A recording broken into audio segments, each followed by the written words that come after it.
जालना जिल्ह्यातील अंबड गावामध्ये आहे प्रति जेजुरी मंदिर, म्हणजेच आपल्या खंडोबाचं मंदिर. सेम टू सेम जेजुरीची वाणी दिसते ते, पण हे आपल्याला कोणाला माहितच नाही. तर चला आज बघूया. तर रामकृष्ण हरी मित्रांनो, मी तुमचा मित्र नवनाथ बिंडे आणि शोध प्राचीन मराठवाड्याच्या या भागामध्ये मी आज तुम्हाला घेऊन जात आहे अंबड गावामध्ये असलेल्या प्रति जेजुरी मंदिर. हे मंदिराचे मुख्य प्रवेशद्वार आहे, पण आता हे काही काम चालू असल्यामुळे बंद आहे. मग आम्ही मंदिराच्या बॅक साईडने एक वाट होती, तिथून मंदिराच्या आतमध्ये प्रवेश केला.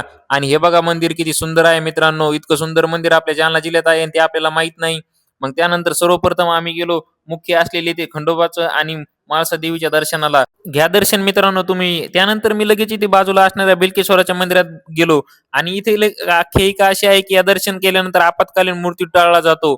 मग लगेच आम्ही दर्शन घेतलं आणि त्याच्यानंतर आपण गेलो तिथे बाजूला असणाऱ्या देवीच्या दर्शनासाठी. मित्रांनो तुम्ही खूप जागेवर फक्त देवीचंच मंदिर बघितलं असेल, पण इथं इथं देवीची एक मूर्ती आहे आणि त्याच्या बाजूला विष्णू भगवानाची सुद्धा मूर्ती आहे, म्हणजे दोन्ही जोड्यांची इथं मूर्ती आहे. आणि या मंदिराच्या आजूबाजूला तुम्हाला अशा प्राचीन काळातील भरपूर मूर्त्या इथं पाहायला भेटतात. त्यानंतर आम्ही लगेच येथे मंदिराच्या वरती नगारखान्याकडे जाण्यासाठी निघालो. आणि मित्रांनो वरती आल्यानंतर जो मंदिराचा नजारा पाहण्यासारखा आहे ना, तो खरंच खूपच अप्रतिम आहे. हे पाहिल्यानंतर एक चेहऱ्यावर नक्कीच हास्य येतं. आणि याच मंदिराला आता जवळपास 2 कोटी रुपये निधी आलाय. त्या निधीतून पुरातत्व खात्याकडून या मंदिराचे पूर्ण काम केले जात आहे. मित्रांनो तुम्ही या मंदिराला एकदा नक्की भेट द्या.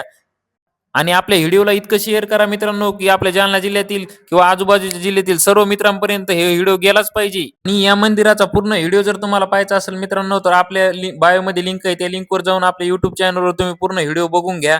इथे खूप सुंदर असं काम केलेलं आहे. आणि या नगरखान्यातून मंदिराचा एक वेगळाच लुक येत होता मित्रांनो. खूप सुंदर मंदिर आहे.